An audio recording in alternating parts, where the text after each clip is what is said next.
हाय दोस्तों, कल हमने समुच्चय के प्रकारों के बारे में कुछ पढ़ा था। आज हम पढ़ने वाले हैं उपसमुच्चय सबसेट के बारे में। उपसमुच्चय क्या होते हैं, इसमें परिभाषा दी हुई है, डेफिनेशन। यदि समुच्चय बी का प्रत्येक अवयव समुच्चय ए में विद्यमान हो तो समुच्चय बी समुच्चय ए का उपसमुच्चय कहलाता है। कि समुच्चय बी है उसका कोई भी अवयव, सभी अवयव वो समुच्चय ए में हो तो वह बी वो ए का उपसमुच्चय कहलाता है। जिस प्रकार से उदाहरण में दिया हुआ है 1579 ये बी का समुच्चय है और 1579 ये सभी ए के अंदर विद्यमान है। इस कारण हम कह सकते हैं कि जो बी है वो ए में विद्यमान है। इसके कारण जो बी है वो ए का उपसमुच्चय है। उपसमुच्चय के निम्न भेद है, तुच्छ समुच्चय या अनुचित समुच्चय। इसमें हम इसकी परिभाषा है, यदि समुच्चय बी समुच्चय ए का उपसमुच्चय हो तो ए बराबर बी हो तब बी ए का अनुचित समुच्चय कहलाता है। देखो दोबारा सुनो, यदि समुच्चय बी समुच्चय ए का उपसमुच्चय हो तथा ए बराबर बी हो तो बी ए का अनुचित समुच्चय कहलाता है। इस प्रकार से यह स्थिति तब प्रकट होती है जब ए व बी दोनों एक दूसरे के उपसमुच्चय हो। ए बी का उपसमुच्चय है और बी ए का उपसमुच्चय है। इस प्रकार से उपसमुच्चय दर्शाने का ये प्रतीक होता है, ए बराबर बी होगा क्योंकि एक दूसरे के उपसमुच्चय है। दूसरा हम बोले तो है उचित उपसमुच्चय। उचित उपसमुच्चय वह है यदि बी समुच्चय ए का उपसमुच्चय हो और ए नॉट इक्वल्स टू बी हो तब बी ए का उचित समुच्चय कहलाता है। जिस प्रकार यदि बी समुच्चय ए का उपसमुच्चय हो और ए और बी बराबर नहीं हो तो वह उचित समुच्चय उपसमुच्चय होता है। जिस प्रकार से हमने पहले पढ़ा था उपसमुच्चय, उसी प्रकार से उचित समुच्चय ये कि बी बराबर 1 2 3 और ए बराबर 1 2 3 4, यानी कि जो बी के सभी अवयव है वो ए में विद्यमान है। इसके कारण ए का बी है वो उपसमुच्चय कहलाता है। अब तीसरा हम पढ़ेंगे अधिसमुच्चय। यदि बी समुच्चय ए का उचित उपसमुच्चय है तो समुच्चय ए को समुच्चय बी का अधिसमुच्चय कहते हैं। यानी कि अधिसमुच्चय वही होता है जो उचित समुच्चय होता है, उसे अधिसमुच्चय भी कहते हैं।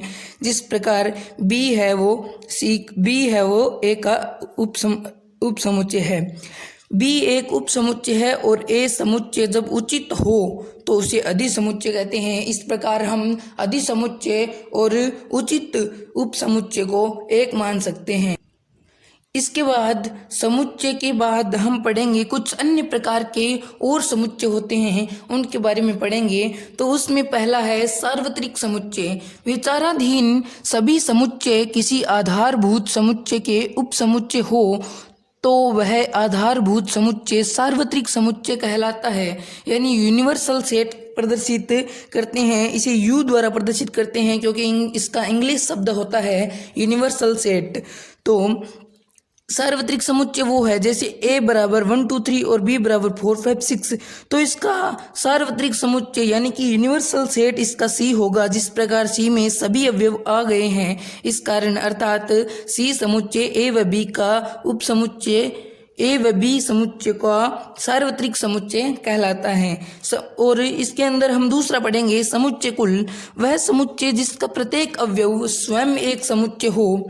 जिस प्रकार से हमें उदाहरण में दिया हुआ है A is equals to A B भी एक समुच्चय है, A B C D E भी एक समुच्चय के रूप में समुच्चय में बंद है, तो इसे समुच्चय कुल के रूप में माना जाता है। फिर अगला है 3 नंबर घात समुच्चय। घात समुच्चय किसी समुच्चय ए के सभी उपसमुच्चयों के समुच्चय को सभी उपसमुच्चयों के समुच्चय को उसका घात समुच्चय कहते हैं। इसे पीए द्वारा व्यक्त करते हैं तथा घात समुच्चय में आने वाले उपसमुच्चयों की संख्या को एन पीए द्वारा व्यक्त करते हैं। यदि एन ए बराबर एन हो तो P A is equals to 2 की पावर n होगा। एग्जाम्पल के रूप में हम देख सकते हैं, यदि कोई समुच्चय है उसमें ए और बी दो अवयव है और वह एक समुच्चय है, तो ए के सभी उपसमुच्चय हम मान सकते हैं ए बी के अंदर ए बी और फाई हो सकते हैं।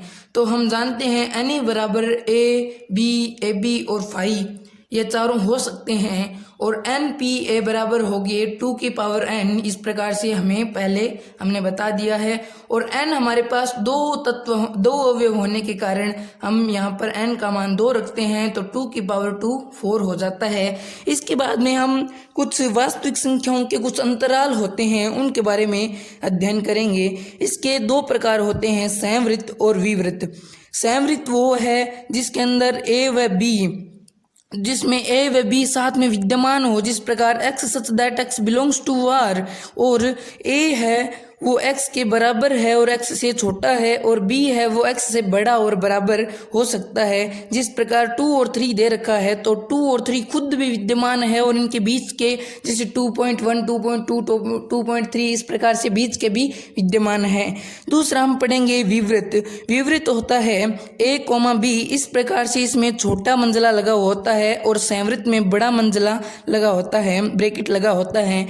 तो इसमें दे रखा है X such that X belongs to R and A से बड़ा है एक्स और बी से छोटा है, यानी कि 2 और 3 है वो छोटे ब्रैकेट के अंदर है। तो इनमें 2 3 खुद विद्यमान नहीं है, इनके बीच के तत्व जरूर विद्यमान है 2.1 2.2 2.3 2.9 तक इस प्रकार से, लेकिन 2 और 3 खुद विद्यमान नहीं है।